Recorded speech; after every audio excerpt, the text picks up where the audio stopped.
Specialization is for insects.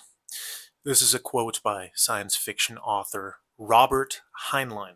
Now, I'm going to start this video off with a hot take, and that is that statistically speaking, your high school or collegiate sport that you competed in actually is not helping you become a better athlete in the long run. The second heresy of me making the statement is that I am what is considered a NARP. I did not compete in any institutionalized sports. I didn't go to college and compete in a sport. I never partook in high school sports. I've played a lot of sports growing up, but apparently just because I didn't compete or wasn't part of some kind of organized league, that just doesn't count. I'm just some guy who has opinions.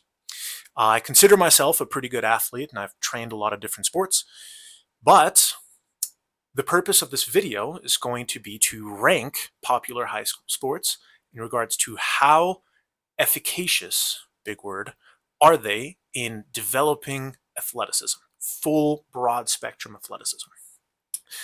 The biggest caveat in regards to how I rank these is going to be from a perspective of general physical development.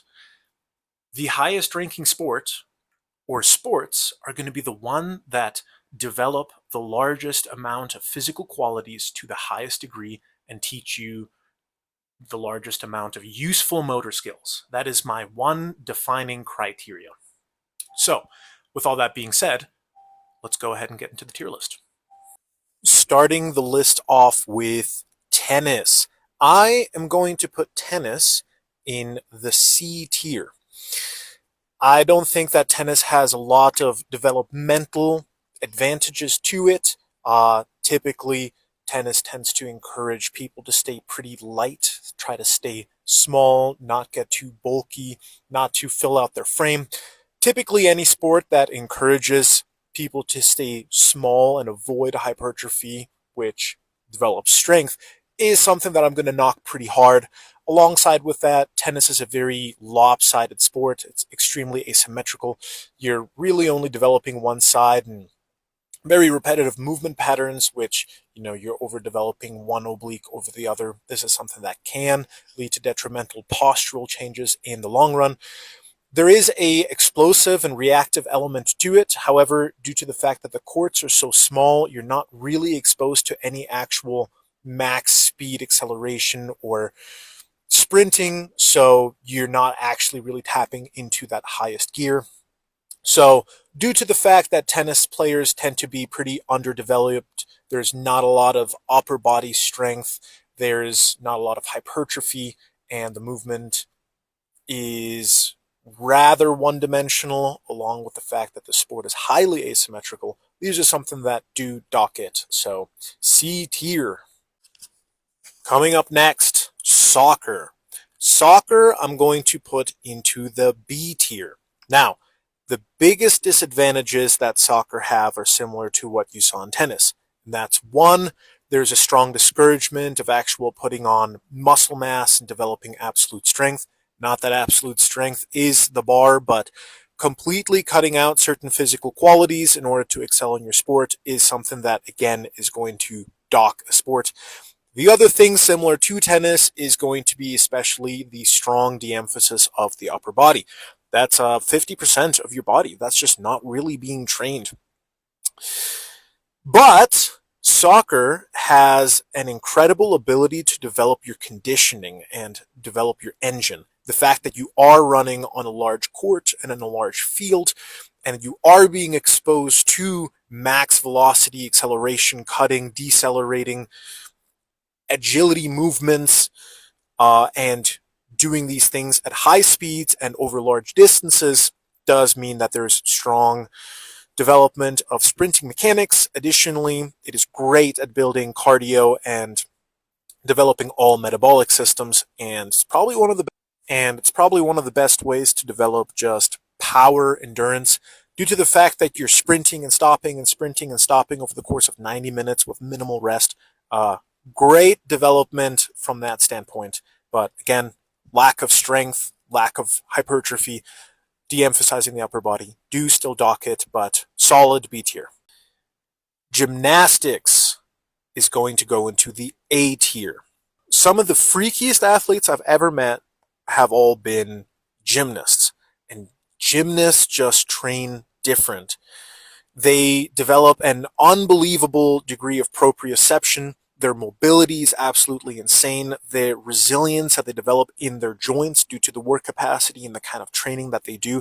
Their body weight to strength ratio is some of the highest of any sports that I have personally seen. Just their ability to manipulate their bodies through space and maintain extremely difficult positions.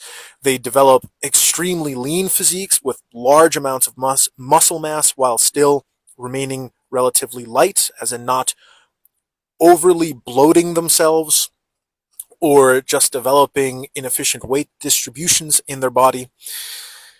Now, the knock to gymnastics is going to be what I'm going to call the specialization tax. Gymnasts do tend to select certain events, whether they're rings athletes or tumbling athletes.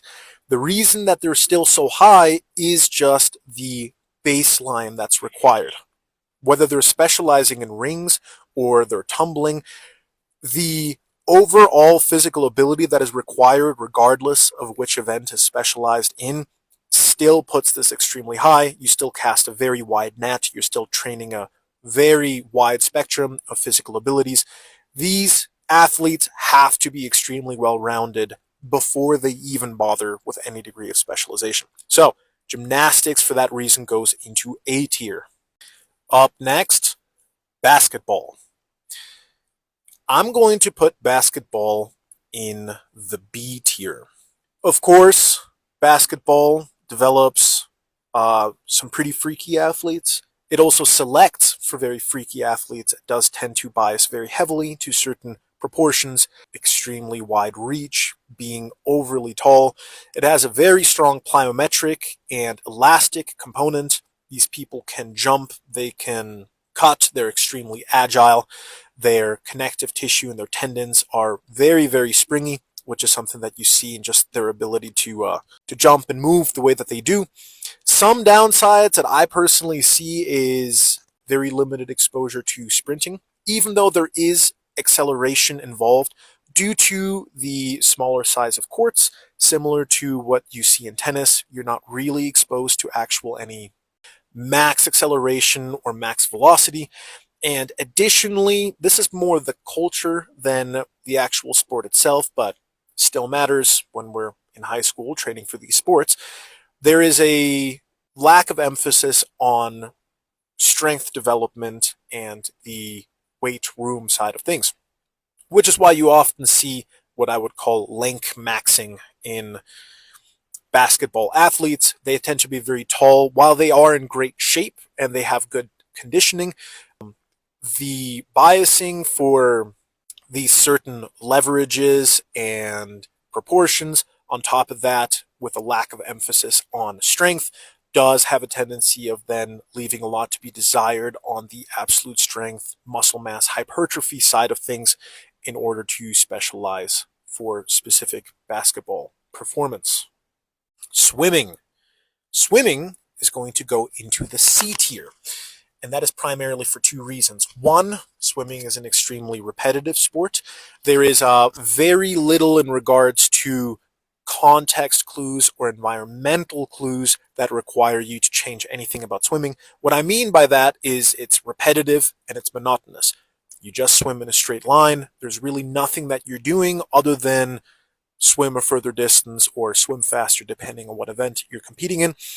This means that you're losing out on pretty potent cognitive development that a lot of sports offer. For example, what you might see in basketball or in soccer, there's a lot more of a decision element to it. You have to be able to make decisions under pressure in a very short period of time. You need to be able to coordinate with a team. You have to be able to predict other teams' movements, which just the cognitive side of things and the field IQ is missing in swimming. And while this could be seen as not necessarily being important to physical development, I do think that in order to become the most well-rounded athlete, having these environmental context clues and being able to adapt to them on a fly is extremely potent and important.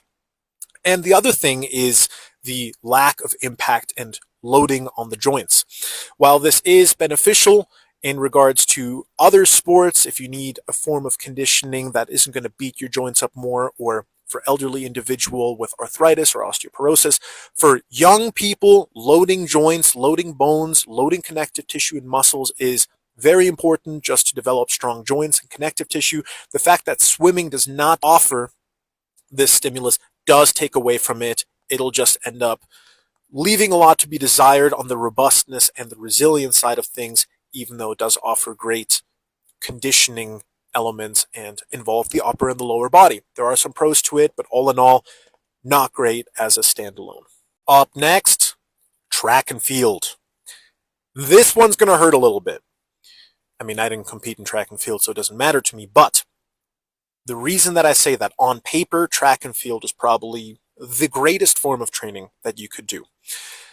But that is if you take into mind or approach it from the perspective of training as a decathlete, training in all of the events. What makes track and field so potent on this front is the fact that you have such a wide spectrum of events that you could train in.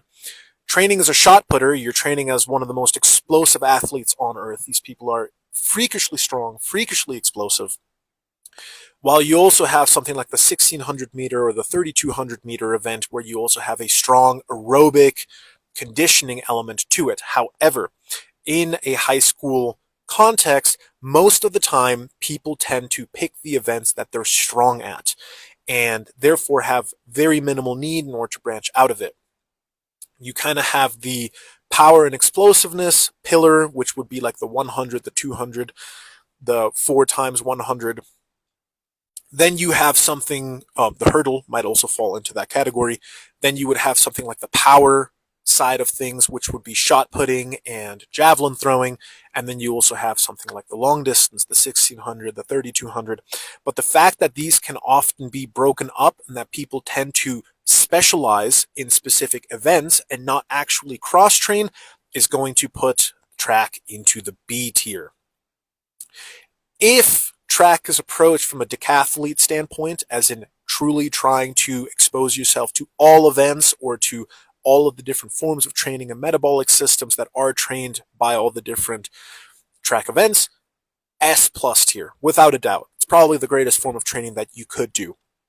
But due to the fact that that's not typically how track is trained, I'm going to put it into the B tier. Volleyball. Listen, I have a personal connection to volleyball, not because I trained it, but because my girlfriend has trained volleyball for over 10 years and competed on a collegiate level.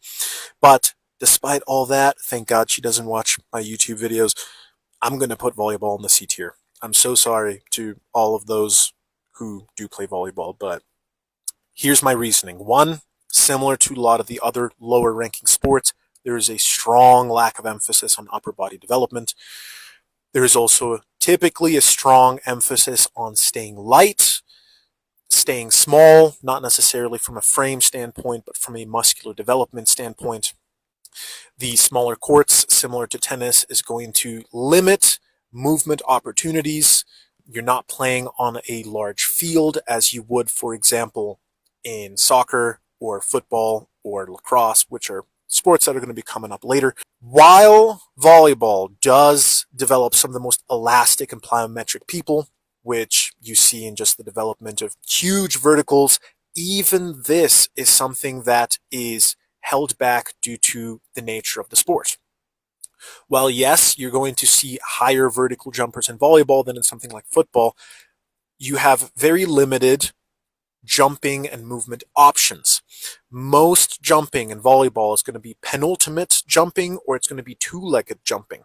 Whereas if you take, for example, a sport like football, which we're going to go over next, you're going to have jumping out of a full sprint, jumping out of a cut, jumping off of one leg, jumping off of two, jumping over people in order to get into the end zone. There's just many, many more varieties of jumps that you're going to be exposed to than just jumping straight off of two legs or jumping into a spike.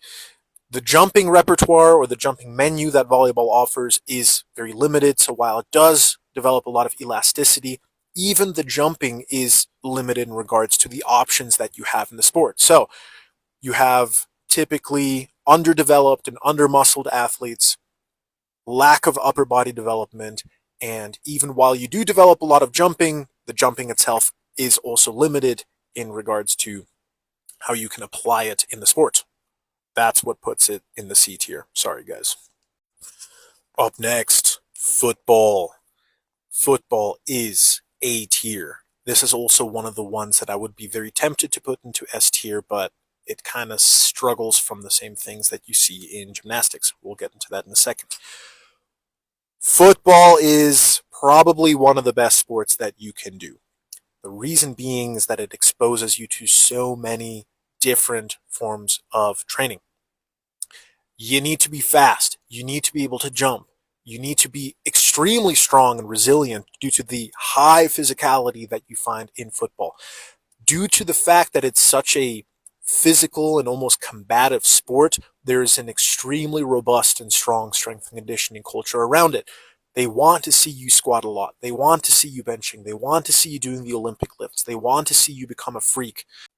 Typically, sports that are very physical and collision heavy do tend to heavily encourage not just being fast, not just being conditioned, but being big, being strong, being hard to move. That's what often puts these in the higher tiers. The one knock that I am going to put on football, or the two, is one, the conditioning element.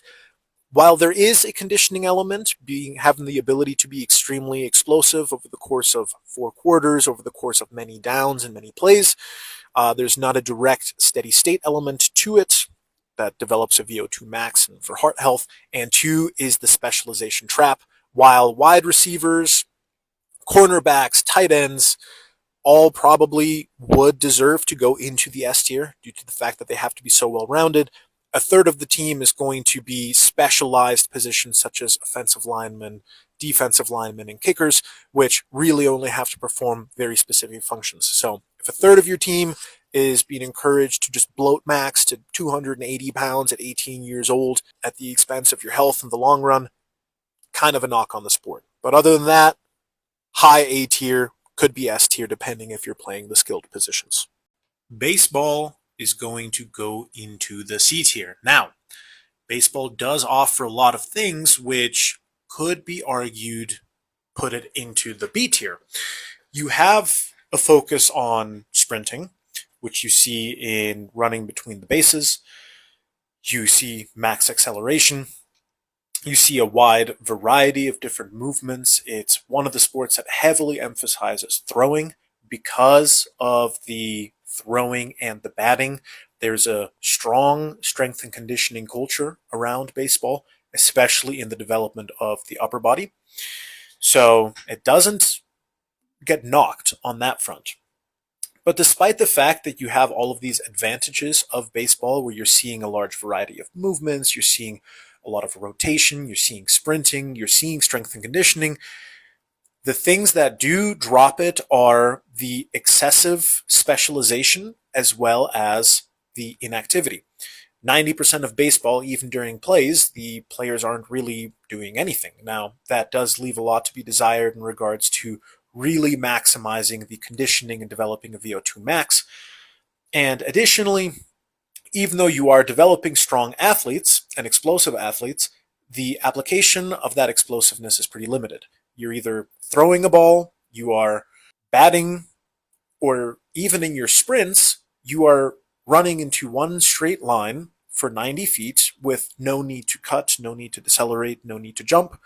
So while there's a lot of high quality movements and characteristics that are trained by baseball, the sport itself and the execution of these qualities, it leaves something to be desired.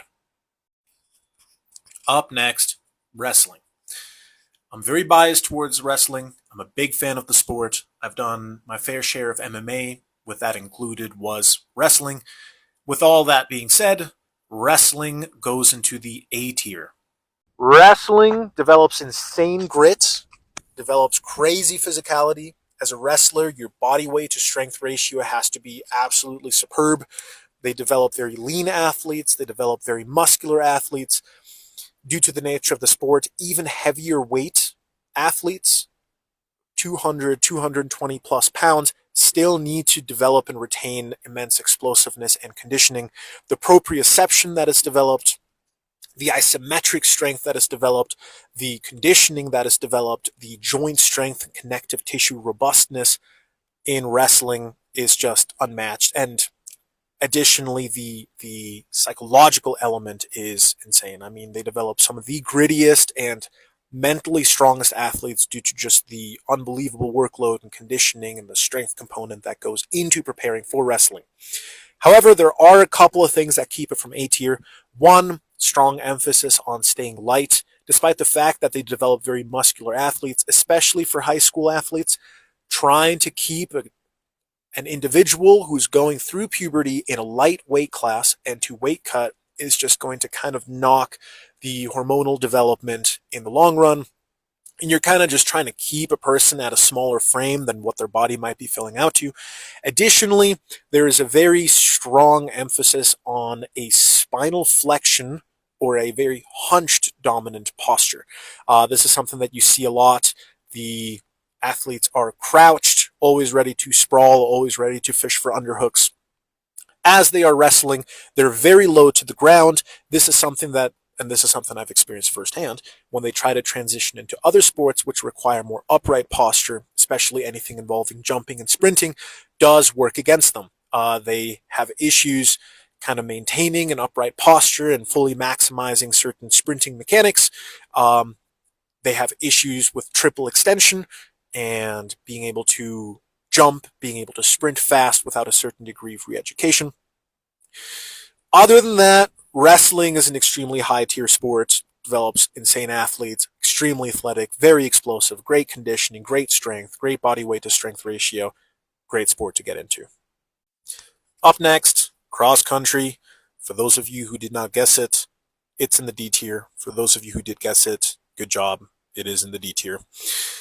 Cross country has about one good thing going for it, and that is the development of crazy work capacity. Your VO2 max, your vascularization, your resistance to volume, and your resistance to fatigue does carry over to other sports, but just about everything else about it is just not great. One, it's an extremely low intensity sport that focuses on massive volume. This is something that when you train it for years, it can be extremely hard to develop a snap or an explosiveness. If you've only been doing steady state for years and years, your brain literally doesn't even know how to get into sixth gear because you've been training at gear 1 and gear 2 for years. So literally just developing that explosive snap and athleticism is something that takes time. 2, strong lack of emphasis on the upper body. Obviously, this is a lower body heavy sport, which is why swimming is above it. And then additionally, you have a very low requirement for field IQ or an ability to adapt to the environment. The movement is extremely monotonous and linear. You're really only running in a straight direction. All in all, not saying that there is no place for something like cross country. Using it as a conditioning element during an off season can make it actually great development or great for developing all around physicality in the long run. But as a standalone, you're better off doing just about anything else. And up last, the moment that we've all been waiting for, lacrosse. Lacrosse goes into the A tier. There is no S tier. We'll get into that in a second. Lacrosse goes into the A tier.